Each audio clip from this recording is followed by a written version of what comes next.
приятел, давай креми. Заповядай.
Добро утро!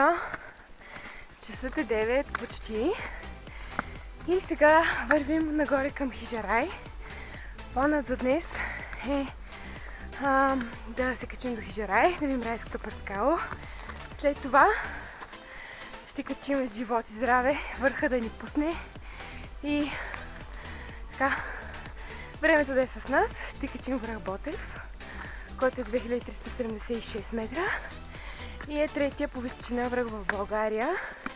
Най-висок в Стара планина. През Тарзановата пътека мислим да го качим. Водят го, че най-трудно се изкачва върха през Тарзановата пътека. Аз никой не съм била на връх Ботев. И както винаги, в моя живот така всеки път се случва, винаги си избирам по трудния начин да става нещо. Ама пък така има предизвикателство и ми е по-готино. Кремите са светли съм отново, много готини хора, много хубава компания, както винаги, свежи, позитивни.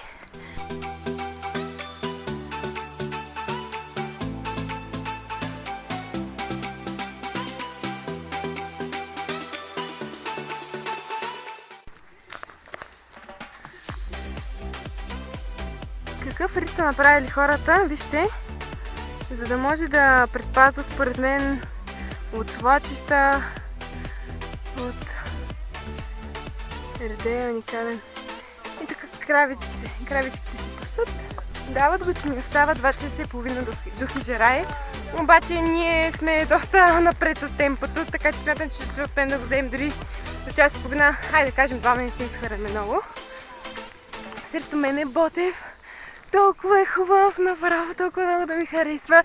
Има само едно леко симпатично облаче, но смятам, че тук до 2 часа ще се разведелило още повече и ще ни даде зелена светлина да го изкачим. Много се надявам, много искам. Той между другото е част от международния път Комемине. Предполагам, повечето хора знаят. Обожавам така, когато вляза в планината, отида на планина и да гледам, да виждам гледки. Просто да виждам колко съм малка и как света е въобще нищо спрямо природата. Ние хората просто до голяма степен си визуализираме, че сме нещо много, че амбициите ни, желанията ни. Всъщност, просто съзнаеш, когато си в планината, че няма нищо такова, че всичко е една илюзия и че живота е далеч по-несъвършен и по-спокоен в планината, по-автентичен, по-народен.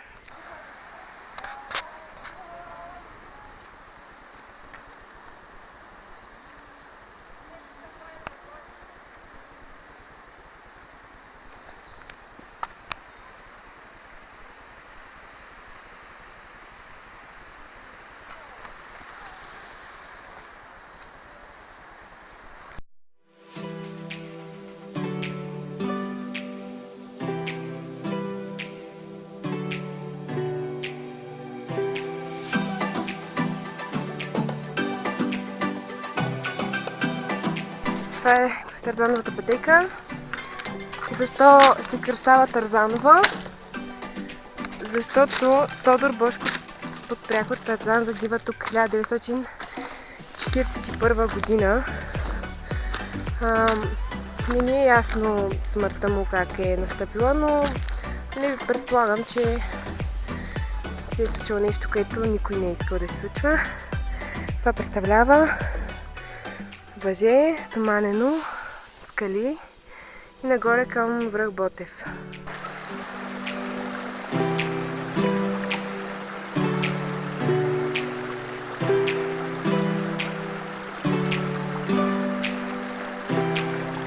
Преодоляваме последна по-стабилна денивелация и сме на върха на Ботев сме.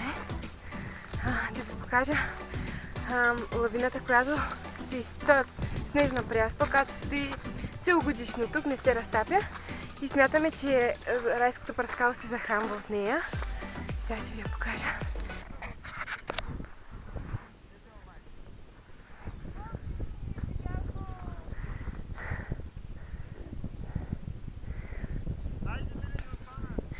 Хайде, последен напън! –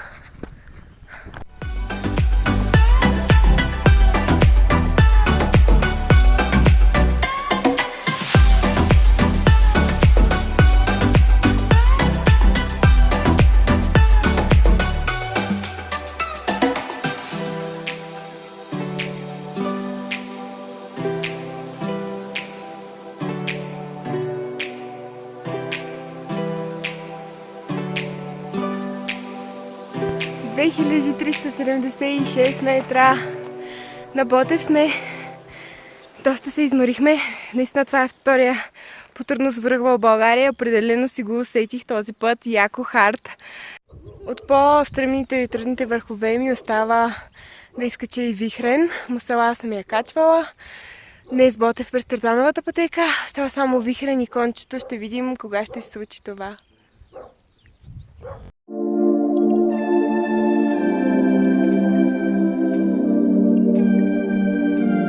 Много бързо се променя тук на върха.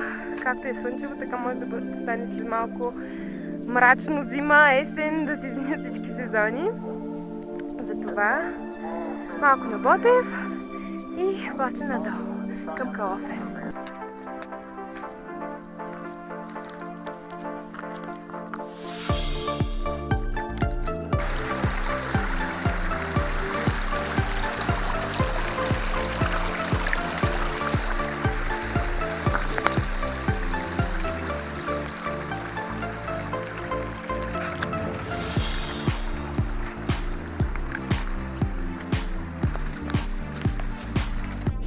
Обратно в реалността.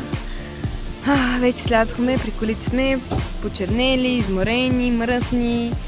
Трябва да се всичко общо взето. Нещо, което исках да кажа е, че страшно много хора си изхвърлят фасфет в планината. Някакси, не знам, нали, спряла съм давно да уча кой какво да правя, но е много е кофти за самата природа. Вие си знаете, просто така исках да споделя, защото не смятам, че това е правилно. Какво се случва, когато човека може, но краката не могат? Търси се оптимален вариант и за двете страни. За краката, за човека и за обувките, които трябва да ги носим.